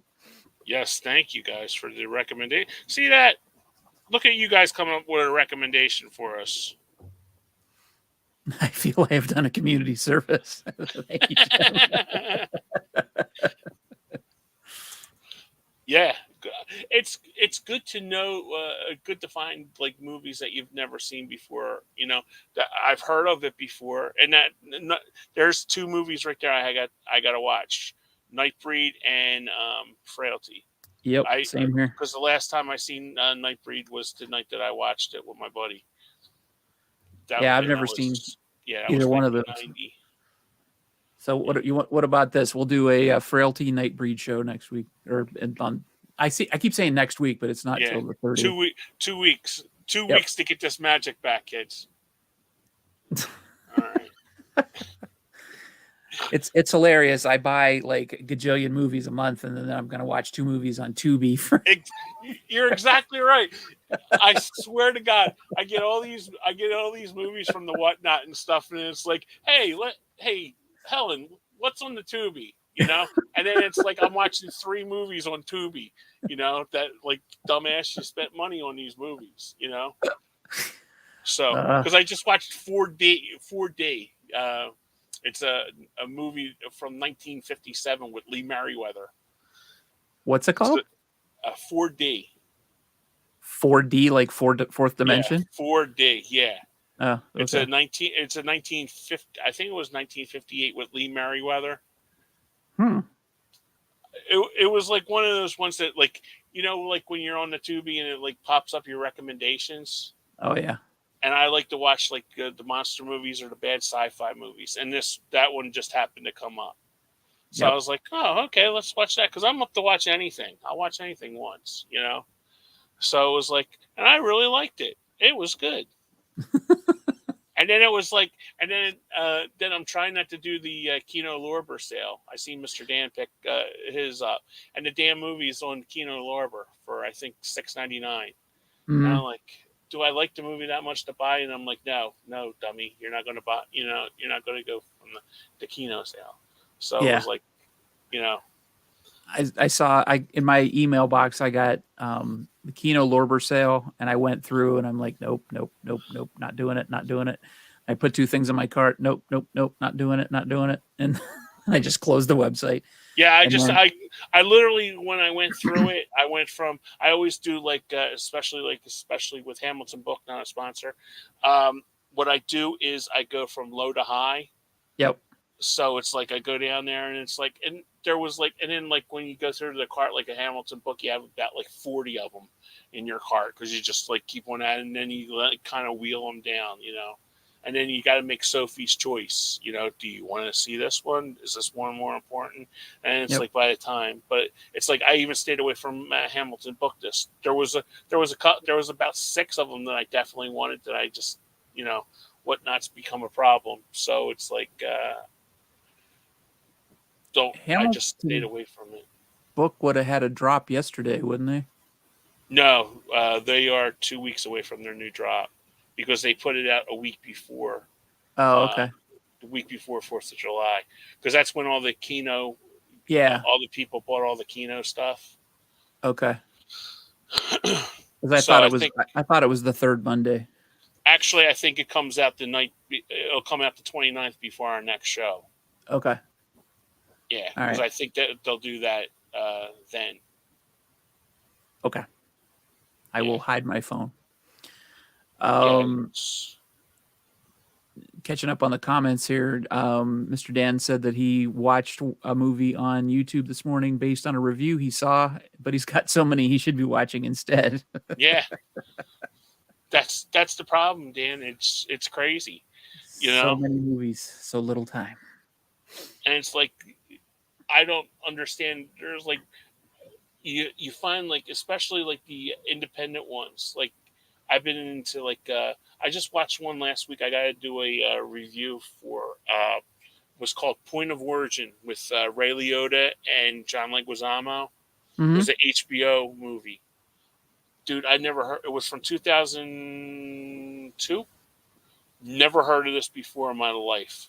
It was one of the best movies I've seen, and it was like, I can't believe it didn't get any nominations for like Emmys or, you know, anything like that. Ray Liotta plays a head arson detective, and basically he works on any arsons in New York City. That's where the Point of Origin comes from. Okay. And basically Leguizamo is like his best friend and his like associate. So then they think that what I liked about the movie was you don't really know if it was him or not, like throughout the whole movie. So I don't want to give anybody away, but that's not my pick for the week. But if you ever see Point of Origin anywhere, I don't know if it's. I think it's the only place you can see it is Max, because it's an HBO. It was an HBO like Sunday night movie. I thought I was just going to ask you if you bought it recently, because I did. That's where I got it from Whatnot for 99 cents. Does it have a red cover? Yes. Okay, with like a rectangular shape in the middle. Yeah, let me pull up the. This is not the cover that they use for, but this is how they advertised it. Hopefully, you guys can see it. It's kind of blown out. Yeah. Sorry. Yeah, it's blown out on here. Let me see if you can see it. If I turn off the light. No, that doesn't even help. Nope. Let me see if I can find it. Yeah. It's a 2002 movie. And it was from HBO Pictures.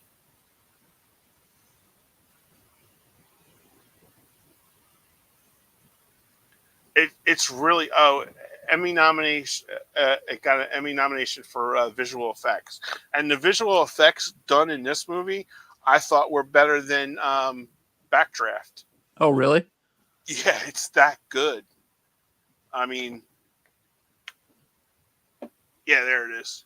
Is that it? But that's not the cover that I got from the seller on Whatnot. Though it was a different one. Is That's that the it? cover. Yeah, that's the Okay. cover I got.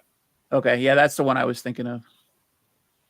Yeah, that Okay. movie is really good, guys. And unfortunately, it's you can't get it anywhere. You have to get it on the. Sorry, I brought it up. You Way to can't get it go. unless you see it on um, like Salvation Army or something like that. But I got it on the Whatnot. Okay. So yeah. So getting back to Yeah, our thing. let's run down your list, the ones that you haven't mentioned, and then I'll do the same. We won't really be able to go into detail because we're running out of time. But Yeah, um, Fear and Loathing in Las Vegas okay. had an $18 million budget. It only made six. Wow. Donnie Darko, Okay. Brazil, the Terry Gilliam movie, Mm-hmm. Shawshank Redemption, Yep. Mallrats, Kevin Oh, Smith, that's a good one. uh, the movie Dread, Yep. not Judge Dredd, the movie, the Carl Urban Dread. The Cost, 2012 one. yeah, it cost $45 million to make. It only made $17 million overall. And the last one I have on my list, because you knocked down the other ones, was Heather's. Oh, I I thought I put that on my list, but I did not. Yeah, Um, Heather's was one of those ones that were like really super popular at the video store, but it cost $2 million to make, and it only made $700,000 at the wow, theater. that's crazy. All right, let's see what I've got left on my list that we didn't talk about. Rocky Horror Picture Show, Oh, okay, I didn't have that one. Labyrinth. Really, that was a bomb. Wow. Yep, 13.7 million when it was released. Starship Troopers. It only Jim, it. thanks for joining us, buddy. Thank you so much. Yeah, thank you, Jim. No, you brought a lot to the chat. All you guys have brought a lot to the chat Yeah, tonight. absolutely. Thank you Thanks so for much, Jim. everybody. Hey, Mike, welcome back. Hey, Mike. Glad to hear you're doing better. So, how much was Labyrinth in? Labyrinth made 13.7 million. Wow.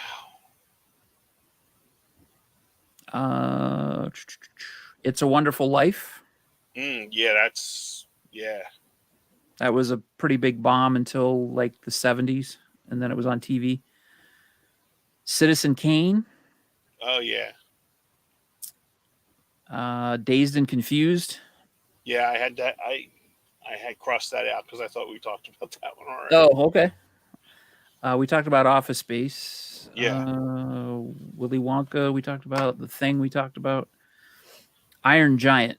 That's when you were asking about a 1999 movie, and I asked if it was Oh, okay. animated. Yeah, that they screwed up the marketing on that. It got really, really fantastic reviews, but word of mouth is what saved it on home video. But it only made $31 million at Wow. the theater. Scott Pilgrim versus the World only made $49 million on its first run. And then everything else we've talked about. So I think we did a pretty good list. I'm sure there's tons of them. Oh yeah, we missed. Yeah. I'm sure we missed a ton, but I think we had a pretty good list. We got pretty good variety, a lot of good stuff, and very good contributions from our chat, our commenters. Yes. So, yes, and as a result, we've got our subjects for next show. So yeah. So thank you guys. Yeah. So that's pretty awesome. So we'll transition into our movie recommendations before we wrap up the show. And Kenny, I'm going to pull you out first. You're going to do your Tubi movie of the week. Yes, this is my Tubi movie of the week. And this movie was very, very good. It really surprised me. I've been on a Mila Jovovich kick lately because I just picked up Ultraviolet, which I really enjoyed. And this movie is called 45. And it was a really nice surprise. All the acting's really good in this movie. And I'm telling you right now, it's very frank with dialogue, nudity. There's punching of women in this movie. There's some really risque scenes in there, but it has a really cool story. Nice little twist at the end that everything comes together. But the lead actress is Jovovich, the girl from uh, Fifth Element, and the guy is Angus McFadden. He was in Braveheart.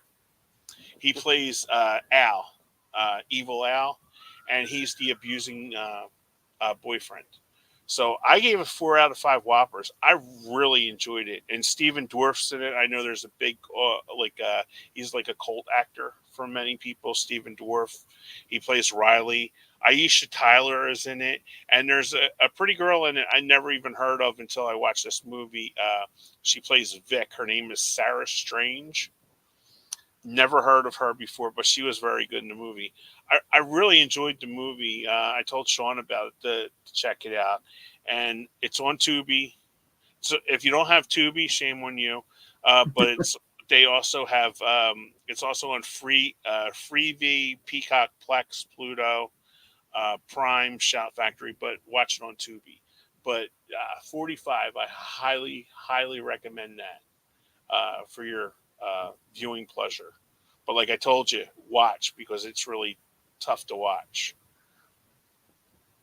That's my pick. What's yours, All Sean? right. Yeah. All right. Well, mine is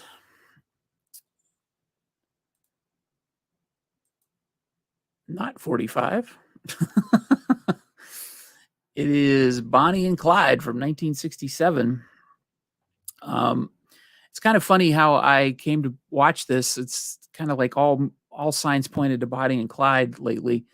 I was watching Remembering Gene Wilder last weekend, and I didn't realize it, but Gene Wilder's first feature film uh, role was in Bonnie and Clyde, and he played um,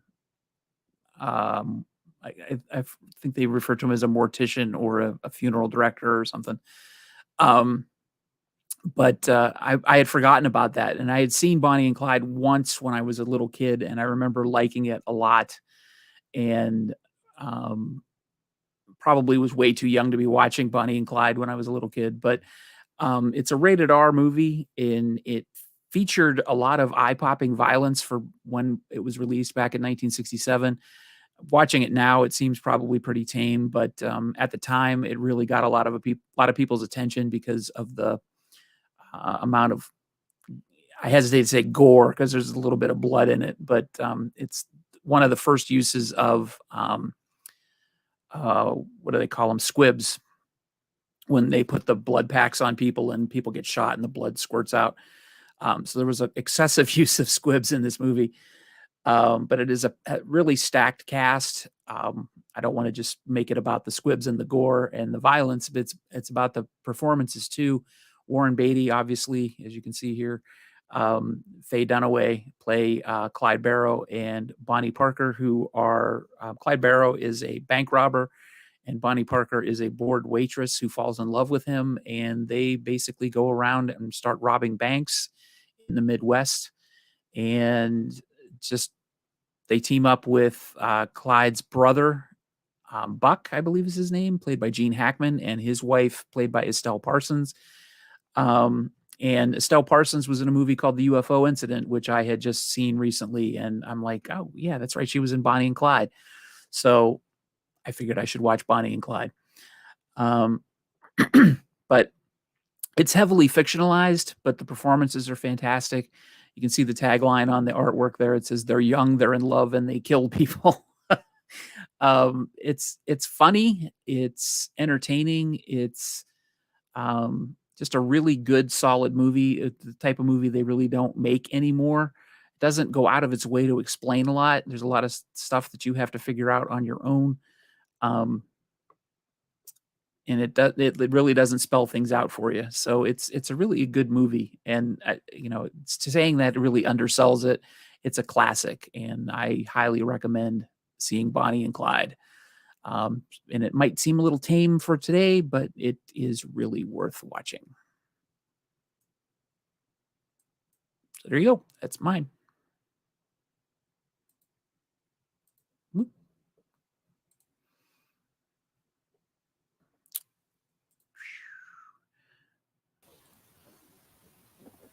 And now I'm going to pull all these things down.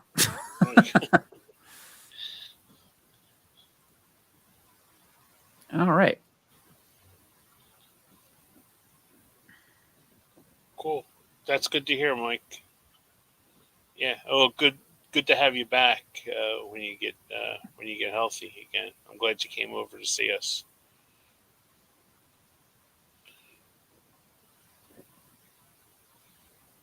Yeah, I know after surgery you don't want to do anything basically except for sleep. Yeah.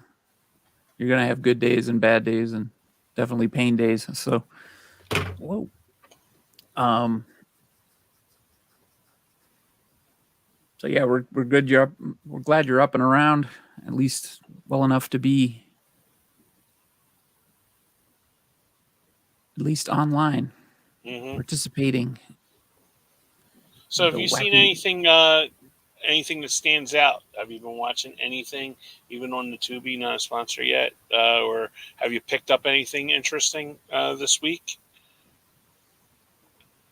You just throwing that out to everybody? Yeah, I'm just throwing it out to everybody.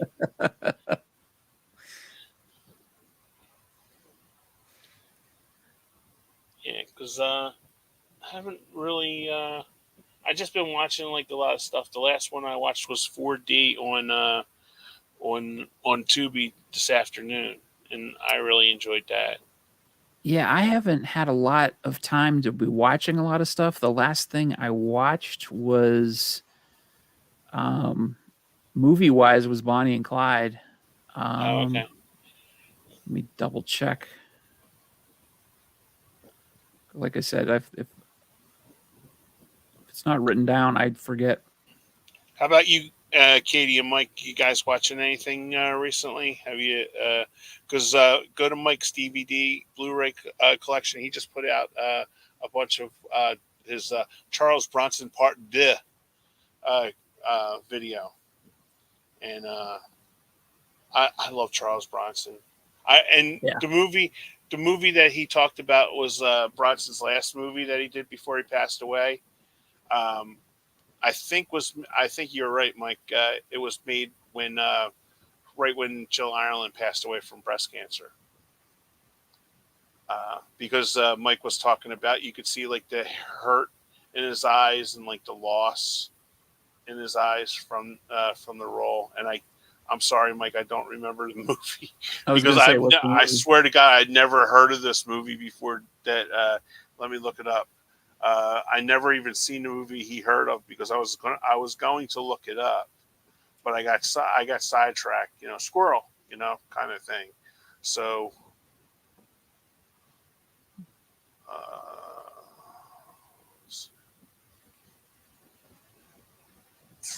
Bronson's last movie? yeah, I think it was.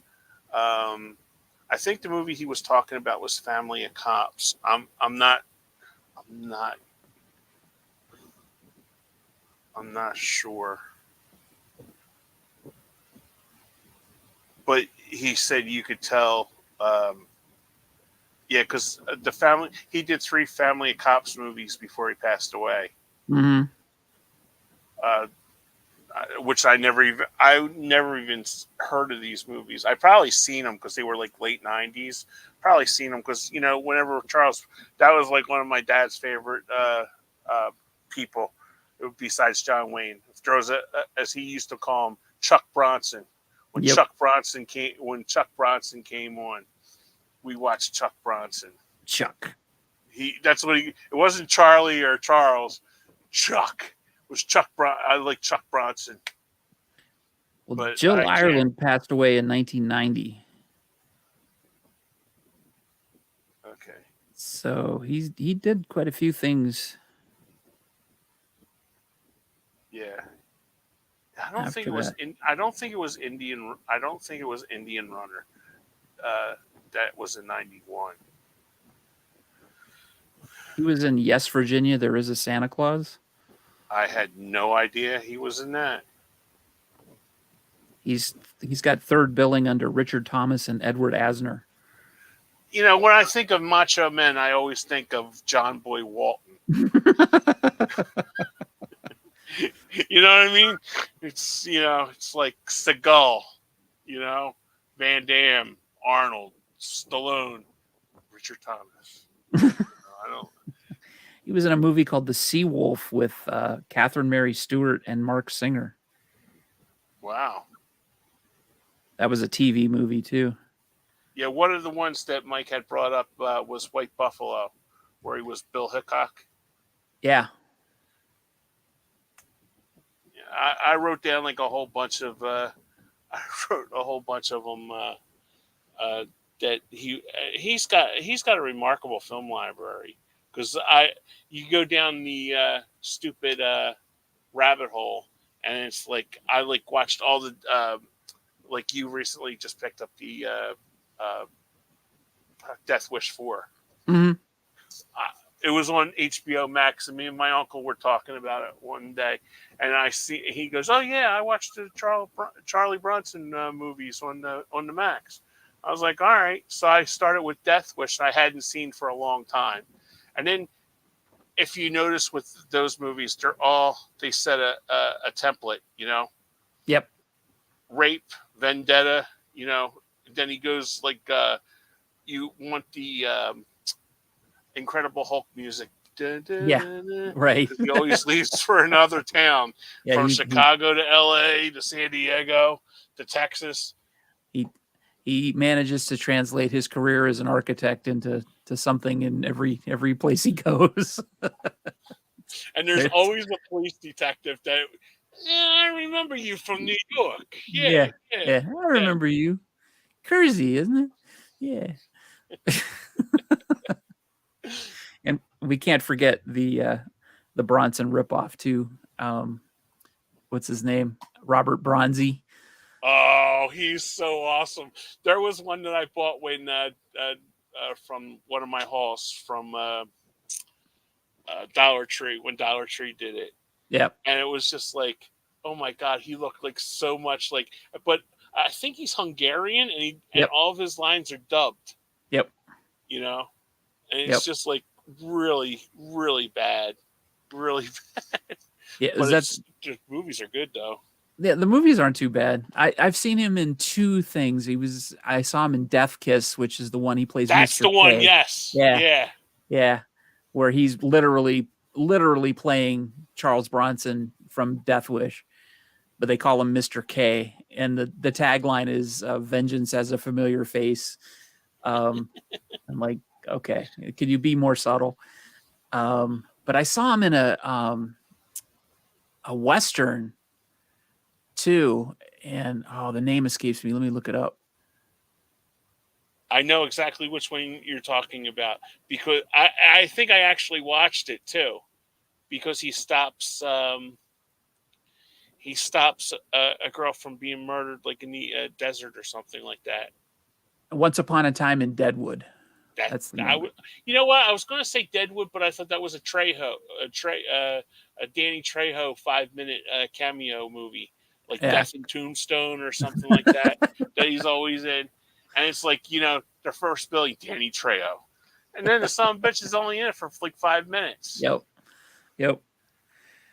Oh, geez. I literally stopped buying Danny Trejo movies because it's like he's only in it for 5 minutes, and then it's like I'm done. He You know? stops on the set, cashes his check, and Yeah, and does his goes line. buys another taco truck.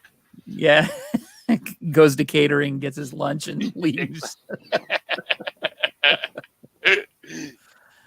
All right. Well, we're at 10 o'clock, so we're going to wrap it up for the night. I did want to say a special thank you to Patrick from Have Cheetah Will View for having us on his show last week Yes, on thank you, 8 Patrick. Questions With. That really helped us out. We got it's what got Jim over here for this week. So we're definitely glad to have Jim on board. Very glad to have everybody else in the chat this week. And it was a lot of fun being on his show and not having the responsibility of driving the bus. We could just sit back and take a ride for a while. Yeah, if you haven't checked out Patrick's channel, Have Cheetah Yeah. Will View. Yep. What man, dude is like really knowledgeable about movies. And Yeah. Really, really a smart guy.